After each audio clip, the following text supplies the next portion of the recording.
many of you are wondering, like, what is the best way to hold the leash when you're doing leash walking? There's so many different ways you can hold the leash. Some of them will cause your dog to be able to pull you over really easily, knock you down, drag you, things like that. I don't want that to happen for you. So today I'm going to show you the best way that I've learned throughout the years on how to hold the leash, and the way that most of my clients also enjoy holding the leash the best. So the first thing that you want to think about is, having the clicker and the treats on you as well. So I usually have the dog on my left hand side and then the clicker in my right hand. And I like having the wristband with it because then that leaves my hands free and then I can just click when I actually need it. So what I want to do is show you here really simply. Nope, the leash knotted up. That's gonna happen sometimes. So just imagine that this dog is on the floor. I'm just using it up high so you can see really well since I'm using my desktop computer.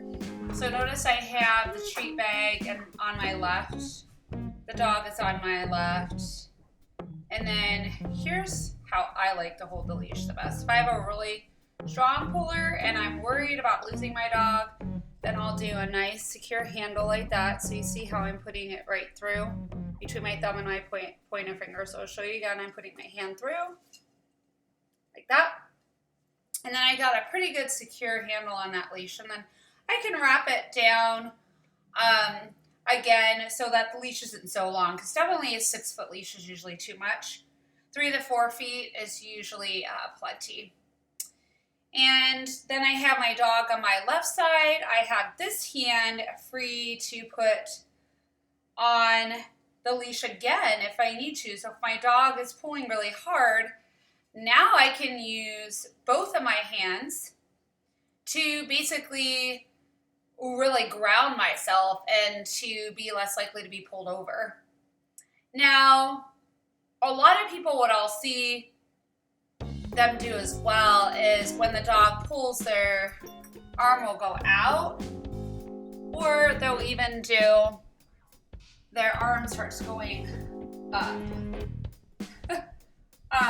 And if you're not consciously watching what you're doing, your brain will more than likely do one of those two things. So you want to really think, okay, I'm going to keep my hand on my hip. So you want to think of a piece of glue right here, gluing that hand there. And if you need the second hand, then also putting that on your hip. So now if your dog goes to pull you, you can brace yourself more easily. Versus if your hands go away from you and your dog goes to pull you, they're going to be able to drag you down. I don't want you falling. So that is a really good way to hold your dog with the leash when you're doing leash walking. And if you like that tip and you would like to learn more, definitely sign up for a live Zoom leash walking webinar. It's on June 9th. It's coming up really quick. So make sure you register before June 9th so you can see us live if you are interested. And I am going to go ahead and include the link in here as well. It's Ohio, 4, leggedscholars.com/webinar. Looking forward to seeing you there.